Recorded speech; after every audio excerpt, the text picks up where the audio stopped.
Sir, ಇವತ್ತು ನಾನು ಮಾಡ್ತಿರೋಂಥ class ಬಂದು ವಿಚಲನೆ ತರಗತಿ. ವಿಚಲನೆ ತರಗತಿಯಲ್ಲಿ ಸರಾಸರಿ ವಿಚಲನೆ ಅನ್ನೋ ಕಾನ್ಸೆಪ್ಟ್, ಸರಾಸರಿ ವಿಚಲನೆಯಲ್ಲಿ ಸತತ ಶ್ರೇಣಿಯಲ್ಲಿ ಹೇಗೆ ಸರಾಸರಿ ವಿಚಲನೆಯನ್ನು ಕಂಡುಹಿಡಬೇಕು ಅಂತ ನಾನು ಹೇಳ್ಕೊಡ್ತಾ ಇದ್ದೀನಿ. ಸೊ ಆ್ಯಸ್ ಯೂಶುವಲ್ ನಾನು ಹೇಳ್ಕೊಡುವಂತೆ, ಸೊ ನೀವು ಈ ಲೆಕ್ಕಗಳನ್ನು, ಈ ಮೀನ್ ಡಿವಿಯೇಷನ್ ಅಥವಾ ಸ್ಟ್ಯಾಂಡರ್ಡ್ ಡಿವಿಯೇಷನ್ ಲೆಕ್ಕಗಳನ್ನು ಕಲಿಬೇಕು ಅಂತಂದರೆ ಅರ್ಥಮೆಟಿಕ್ ಮೀನನ್ನು ನೀವು ಕಲಿಬೇಕು. ಸೊ ಅರ್ಥಮೆಟಿಕ್ ಮೀನ್ ಅಥವಾ ಅಂಕಗಣಿತ ಸರಾಸರಿಗೆ ಸಂಬಂಧಪಟ್ಟಂತೆ ನನ್ನ ಚಾನಲ್ನಲ್ಲಿ ವಿಡಿಯೋಗಳನ್ನು ಮಾಡಿದ್ದೀನಿ. ದಯವಿಟ್ಟು ಆ ಲೆಕ್ಕಗಳನ್ನು ಕಲಿತಾದ್ಮೇಲೆ ಸೊ ಇದನ್ನು ಮಾಡಬೇಕು. ನಾನು ದಯವಿಟ್ಟು ಈ ವಿಷಯವನ್ನು ನಿಮಗೆ ವ್ಯೂಸ್ಗೋಸ್ಕರ ಹೇಳ್ತಾ ಇಲ್ಲ. ಅಂಕಗಣಿತ ಸರಾಸರಿಯನ್ನು ಕಲಿತ್ರೆ ಮಾತ್ರ ನಾವು ಈ ಲೆಕ್ಕವನ್ನು ಮಾಡಲಿಕ್ಕೆ ಸಾಧ್ಯ. ಸೊ ಹಾಗಾಗಿ ಅಂಕಗಣಿತ ಸರಾಸರಿಯನ್ನು ಕಲೀರಿ. ಸೊ ನೆಕ್ಸ್ಟು ನಾವು ಅರ್ಧ ಲೆಕ್ಕವನ್ನು ನಾವು ಮುಗಿಸೋದು ಸೂತ್ರದಲ್ಲೇ ಅಂತ ನಿಮಗೆ ಆಲ್ರೆಡಿ ಹೇಳಿದ್ದೀನಿ ನಾನು. ಸೊ ನಮಗೆ ಸೂತ್ರವೇ ಎಲ್ಲವನ್ನು ಹೇಳುತ್ತೆ. ಮತ್ತು ಸೂತ್ರವನ್ನು ನೋಡೋದಾದರೆ, ಈ ಸತತ ಶ್ರೇಣಿಯಲ್ಲಿ ಸರಾಸರಿ ವಿಚಲನೆ ತರಗತಿಗಳಲ್ಲಿ ನಾವು ಕೊಟ್ಟಿರುವಂಥ ದತ್ತಾಂಶವನ್ನು ಏರಿಕೆ ಕ್ರಮದಲ್ಲಿ ಬರ್ಕೋಬೇಕು. ಸೊ ನಾನು ಇಲ್ಲಿ ಡೈರೆಕ್ಟಾಗಿ ಏರಿಕೆ ಕ್ರಮದಲ್ಲಿ ತೊಗೊಂಡಿದ್ದೀನಿ. ಸೊ ನಿಮಗೇನೋ ಡೌಟ್ ಇತ್ತು ಅಂದರೆ ಕೇಳಿ ಹೇಳ್ಕೊಳ್ಳೋಣ. ಸೊ ಡೈರೆಕ್ಟಾಗಿ ನಾನು ಏರಿಕೆ ಕ್ರಮದಲ್ಲಿ ತೊಗೊಂಡಿದ್ದೀನಿ. ನಾವು CI ಮಾತ್ರ, ಕ್ಲಾಸ್ ಇಂಟರ್ವಲ್ ಮಾತ್ರ ಏರಿಕೆ ಕ್ರಮದಲ್ಲಿ ಬರ್ಕೋಬೇಕು. ಬಟ್ ಫ್ರೀಕ್ವೆನ್ಸಿನ ಏರಿಕೆ ಕ್ರಮದಲ್ಲಿ ಬರ್ಕೊಳ್ಳೋವಂಥ ಅವಶ್ಯಕತೆ ಇಲ್ಲ. ಸೊ ಸೂತ್ರವನ್ನು ನೋಡೋದಾದರೆ, ಮೀನ್ ಡಿವಿಯೇಷನ್ ಇದು ಮೊತ್ತನ ತೋರಿಸುತ್ತೆ. ಸಮೇಷನ್ ಮೊತ್ತ, ಯಾವುದ್ರ ಮೊತ್ತ ಬೇಕು ಅಂತಂದರೆ F ಇಂಟು ಮಾಡ್ಯುಲಸ್ ಡಿನ ಮೊತ್ತ ಬೇಕು ಅಂತ ಹೇಳಿ ಕರೀತಾರೆ. ಅಂದರೆ ನಮ್ಗೆ ಆಲ್ರೆಡಿ F ಇದೆ, ಸೊ D ಅನ್ನೋದು ಬೇಕು, ಅಂದರೆ ಮಾಡ್ಯುಲಸ್ D ಅನ್ನೋದು ಬೇಕು. ಸೊ ಈ ಮಾಡ್ಯುಲಸ್ D ಬೇಕು ಬಂದಾಗ ಮಾತ್ರ ನಾವು FD ಮಾಡೋದಕ್ಕೆ ಸಾಧ್ಯ. ಆ್ಯಂಡ್ N ಅಂತಂದರೆ ಫ್ರೀಕ್ವೆನ್ಸಿಯ ಮೊತ್ತ. ಯಾವಾಗಲೂ ಕೂಡ ಫ್ರೀಕ್ವೆನ್ಸಿಯ ಮೊತ್ತ N ಆಗಿರುತ್ತೆ. ಸೊ ಫ್ರೀಕ್ವೆನ್ಸಿಯ ಮೊತ್ತ ತಿಳ್ಕೊಳ್ಳೋದಾದರೆ 2 4 6 6 6 12 12 8 20 20 30. So N = 30. ಸೊ ಹಾಗಾಗಿ ನಮಗೆ N ಸಿಕ್ಕೋಯ್ತು. ಆದರೆ D ಬೇಕು. F ಕೂಡ ಆಲ್ರೆಡಿ ಇದೆ, ಆದರೆ D ಬೇಕು. D ಬೇಕು ಅಂತಾದರೆ ಏನು ಬೇಕು? D = x - AM. So x already there, but x already there ಅನ್ನೋದಕ್ಕಿಂತ ಇಲ್ಲಿ x ಇಲ್ಲ, CI ಇದೆ, ಕ್ಲಾಸ್ ಇಂಟರ್ವಲ್ ಇದೆ. ಸೊ ಅದನ್ನು ಹೇಗೆ ಮಾಡಬೇಕು ಅಂತಂದರೆ, ಇದು x ಅಲ್ಲ, ಇದು ಕ್ಲಾಸ್ ಇಂಟರ್ವಲ್. ಇದನ್ನು ನಾವೇನು ಮಾಡಬೇಕು ಅಂತಂದರೆ x ಆಗಿ ಕನ್ವರ್ಟ್ ಮಾಡ್ಕೋಬೇಕು. ಈಗ x ಬೇಕು ನಮಗೆ. ಯಾಕೆ ಅಂತಂದರೆ D ಕಂಡುಹಿಡಿಬೇಕು ಅಂತಂದರೆ ಮೊದಲಿಗೆ x ಅನ್ನೋದು ಬೇಕು. x ಬೇಕು ಅಂತಂದರೆ ಇಲ್ಲಿ ನಮಗೆ ಕ್ಲಾಸ್ ಇಂಟರ್ವಲ್ ಕೊಟ್ಟಿದ್ದಾರೆ, x ಕೊಟ್ಟಿಲ್ಲ. ಸೊ ಹಾಗಾಗಿ ನಾವು x ಅನ್ನು ಹೇಗೆ ಕಂಡುಹಿಡಬೇಕು ಅಂತಂದರೆ, ಕ್ಲಾಸ್ ಇಂಟರ್ವಲ್ನ ಮಧ್ಯದ ಸಂಖ್ಯೆ ಯಾವಾಗಲೂ ಕೂಡ x ಆಗಿರುತ್ತೆ. ಕ್ಲಾಸ್ ಇಂಟರ್ವಲ್ನ ಮಧ್ಯದ ಸಂಖ್ಯೆ, ಅದನ್ನು ನಾವು ಮಿಡ್ ವ್ಯಾಲ್ಯೂ ಅಂತ ಹೇಳಿ ಕರಿತೀವಿ. ಮಿಡ್ ವ್ಯಾಲ್ಯೂ ಅಥವಾ x. ಸೊ ಮಿಡ್ ವ್ಯಾಲ್ಯೂ ಅಂತಂದರೆ 10 20 ಮಧ್ಯದ ಸಂಖ್ಯೆ ಎಷ್ಟು? 15. ಸೊ 20 30 ಮಧ್ಯದ ಸಂಖ್ಯೆ 25. ಸೊ 30 40 ಮಧ್ಯದ ಸಂಖ್ಯೆ 35.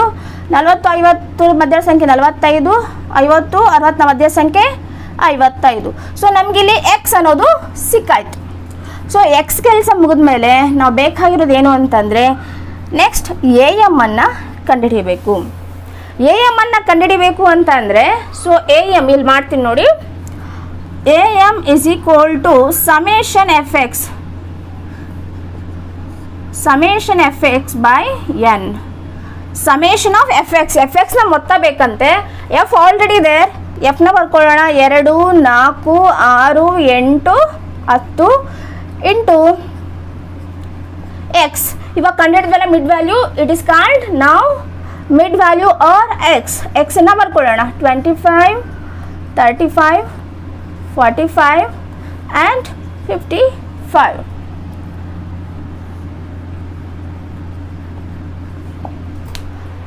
ನೆಕ್ಸ್ಟ್ ನಾವು fx ಅನ್ನು ಸೊ ಇಲ್ಲಿ ಗುಣಿಸಬೇಕು. ಗುಣಿಸಿದರೆ ನಮಗೆ fx ಅನ್ನು ಗುಣಿಸಿದಾಗ ನಮಗೆ 30, ಇಲ್ಲಿ 100, 210, 360 ಆ್ಯಂಡ್ 550 ಅನ್ನೋದು ಬಂತು.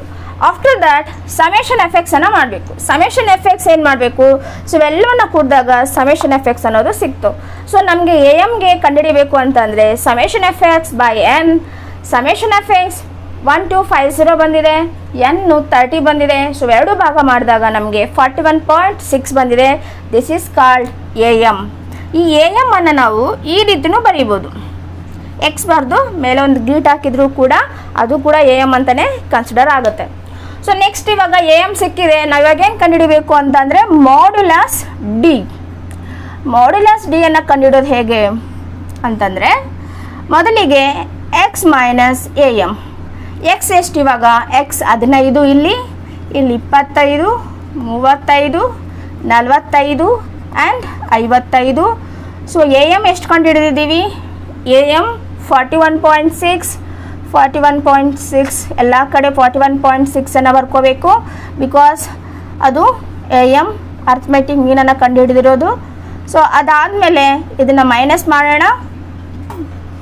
ಸೊ ಈಗ ನಾವು ಕಂಡುಹಿಡಿದಿದ್ದೀವಿ 15ರಲ್ಲಿ -41.6 ಬಂದಾಗ -26.6 ಬರುತ್ತೆ.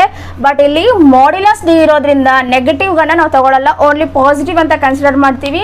ಸೊ ಇವಾಗ ನಾವೇನೆಲ್ಲ ಕಂಡುಹಿಡಿದಿದ್ದೀವಿ ಇವೆಲ್ಲವೂ ಕೂಡ ಡಿ ಅಥವಾ ಮಾಡ್ಯುಲಸ್ ಡಿ. ಮಾಡ್ಯುಲಸ್ ಡಿಯನ್ನು ಕಂಡುಹಿಡಿದ್ಮೇಲೆ ನೆಕ್ಸ್ಟ್ ನಮಗೆ ಎಫ್ ಸಿಕ್ತು, ಮಾಡ್ಯುಲಸ್ ಡಿನೂ ಸಿಕ್ತು ಅಂತಂದಾಗ ಅವೆರಡನ್ನೂ ಸಹ ಗುಣಿಸ್ಬೇಕು. So F into modulus D. So F ಎಷ್ಟಿದೆ ಅಂತ ಹೇಳಿ ಬರ್ಕೊಳ್ಳೋಣ. 2 4 6 8 10. ಸೊ ಇಲ್ಲಿ ನಾವು ಕಂಡುಹಿಡಿದಿರೋಂಥವು ನೆಕ್ಸ್ಟ್ ಕಂಡುಹಿಡಿದ್ವಲ್ಲ, ಇಲ್ಲಿ ಕಂಡುಹಿಡಿದೀವಲ್ಲ, ಇವೆಲ್ಲವೂ ಕೂಡ ಡಿ. ಸೊ ಹಾಗಾಗಿ ಡಿಯನ್ನು ಬರ್ಕೊಳ್ಳೋಣ. 26.6 16.5 6.5 3.4 13.4. ಸೊ ಈಗ ಏನು ಮಾಡೋಣ ಅಂತಂದರೆ ಗುಣಾಕಾರ ಮಾಡೋಣ. ಸೊ ನಾವೇನು ಮಾಡಿದ್ವಿ, ಎಫ್ ಇಂಟು ಡಿಯನ್ನು ಗುಣಿಸಿದ್ವಿ. ಸೊ ನಮಗೊಂದು ಮೊತ್ತ ಬಂತು. ಆ ಮೊತ್ತವನ್ನೆಲ್ಲ ಕೂಡಿದಾಗ ನಮಗೆ ಸಮೇಷನ್ ಎಫ್ ಮಾಡ್ಯುಲಸ್ ಡಿ ಅನ್ನೋದು ಸಿಕ್ತು. ಸೊ ಇವಾಗ ಏನು ಮಾಡಬೇಕು ಅಂತಂದರೆ ನಾವು ಇದನ್ನು ಸೂತ್ರಕ್ಕೆ ಹಾಕ್ಕೊಂಡು ಲೆಕ್ಕ ಮಾಡಬೇಕಾಗತ್ತೆ. ಸಮೇಷನ್ ಎಫ್ ಮಾಡ್ಯುಲಸ್ ಡಿ ಎಷ್ಟು ಬಂತು ಅಂದರೆ 319.4 ಡಿವೈಡೆಡ್ ಬೈ ಎನ್. ಎನ್ ಎಷ್ಟು ಅಂತ ಅಂದರೆ 30. ಸೊ ಇದನ್ನು ನಾವು ಇವಾಗ ಭಾಗ ಮಾಡೋಣ. ಸೊ ಇಲ್ಲಿ ನಾವು ಭಾಗ ಮಾಡಿದಾಗ ಎಮ್ ಡಿ ಎಷ್ಟು ಸಿಕ್ಕಿದೆ ಅಂತಂದರೆ 10.6 ಸಿಕ್ಕಿದೆ. ಸೊ ಇವಾಗ ನಾವು ಎಮ್ ಡಿಯನ್ನು ಮೀನ್ ಡಿವಿಯೇಷನನ್ನು ಕಂಡುಹಿಡ್ದಾಯಿತು. ಗುಣಾಂಕವನ್ನು ಕಂಡುಹಿಡಿಯೋಣ. ಎಮ್ ಡಿ ಗುಣಾಂಕ, ಮೀನ್ ಡಿವಿಯೇಷನ್ ಗುಣಾಂಕ. ಸೊ ಸೂತ್ರ ಬಂದು M D by A M. M D ಎಷ್ಟು ಕಂಡುಹಿಡಿದೀವಿ ಅಂತಂದರೆ 10.6. ಎ ಎಮ್ ಆಲ್ರೆಡಿ ಕಂಡುಹಿಡಿಯೋದು ಎಷ್ಟು ಅಂತಂದರೆ 41.6. ಭಾಗಾಕಾರ ಮಾಡಿದಾಗ ನಮಗೆ 0.25 ಅನ್ನೋದು ಸಿಗುತ್ತೆ. ಸೊ ಹೀಗೆ ನಮಗೆ ಎಮ್ ಡಿ ಗುಣಾಂಕ ಅನ್ನೋದು ಸಿಗುತ್ತೆ. ಸೊ ನಮಗೆ ಕಾನ್ಸೆಪ್ಟ್ ಅರ್ಥ ಆಗಬೇಕು ಅಂತಂದರೆ ಫಸ್ಟ್ ನಮ್ಮ ಮೈಂಡಲ್ಲಿ ಸೂತ್ರ ಬರಬೇಕು. ಸೂತ್ರದಲ್ಲಿ ಏನೇನಿದೆ ಫಸ್ಟಿಗೆ ನಾವು ಎ ಎಮ್ಮನ್ನು ಕಂಡುಹಿಡಿಬೇಕು. ಎ ಎಮ್ನ ಕಂಡುಹಿಡಿಬೇಕಂತಂದ್ರೆ ಏನೇನು ಪ್ರಿಪ್ರೇಷನ್ ಬೇಕು ಅದನ್ನು ಮಾಡ್ಕೋಬೇಕು. ಆಫ್ಟರ್ ದ್ಯಾಟ್ ಎ ಎಮ್ಮನ್ನು ಕಂಡುಹಿಡಿದಾದ್ಮೇಲೆ ಡಿನ ಕಂಡುಹಿಡಿಬೇಕು. ಡಿನ ಕಂಡುಹಿಡಬೇಕು ಅಂತಂದರೆ ಏನು ಪ್ರಿಪ್ರೇಷನ್ ಬೇಕು? ಸೊ ಡಿನ ಕಂಡುಹಿಡಿದಾದ್ಮೇಲೆ ಮೀನ್ ಡಿವಿಯೇಷನ್ ಕಂಡುಹಿಡಬೇಕು. ಮೀನ್ ಡಿವಿಯೇಷನ್ ಕಂಡುಹಿಡಬೇಕು ಅಂದರೆ ಏನು ಮಾಡಬೇಕು? ಆಫ್ಟರ್ ದಟ್ ಗುಣಾಂಕವನ್ನು ಕಂಡುಹಿಡಬೇಕು ಅಂದರೆ ಏನು ಮಾಡಬೇಕು? ಅಂದರೆ ಒಂದು 5 ಸ್ಟೇಜಸ್ ಇದೆ. ಈ 5 ಸ್ಟೇಜಸನ್ನು ನೀವು ನೆನ್ಪಿಟ್ಕೊಂಡ್ರಿ ಅಂದರೆ ಈ ಲೆಕ್ಕವನ್ನು ನೀವು ಅಂಕಗಣಿತ ಸರಾಸರಿಯನ್ನು ಕಲಿತ್ರೆ ಈ ಮೀನ್ ಡಿವಿಯೇಷನ್ ಈಸಿ ಆಗುತ್ತೆ. ಮೀನ್ ಡಿವಿಯೇಷನ್ನ ಕಲಿತ್ರೆ ಸ್ಟ್ಯಾಂಡರ್ಡ್ ಡಿವಿಯೇಷನ್ ಮಾನಕ ವಿಚಲನ ಅನ್ನೋದು ಈಸಿ ಆಗುತ್ತೆ. ಸೊ ಎಲ್ಲರೂ ಸುಖ ಕಷ್ಟ ಅಂತ ಹೇಳ್ತಾರೆ, ಮಾನಕ ವಿಚಲನ ತುಂಬ ಈಸಿ. ಬಟ್ ನಾವು ಮಾಡಬೇಕಾಗಿರುವಂಥ ಪ್ರಿಪರೇಷನ್ ಏನು ಅಂತಂದರೆ ಅಂಕಗಣಿತ ಸರಾಸರಿಯನ್ನು ಕರೆಕ್ಟಾಗಿ ಕಲಿಯೋದು. ಇವತ್ತಿನ ತರಗತಿ ಇದಾಗಿತ್ತು. Thank you very much.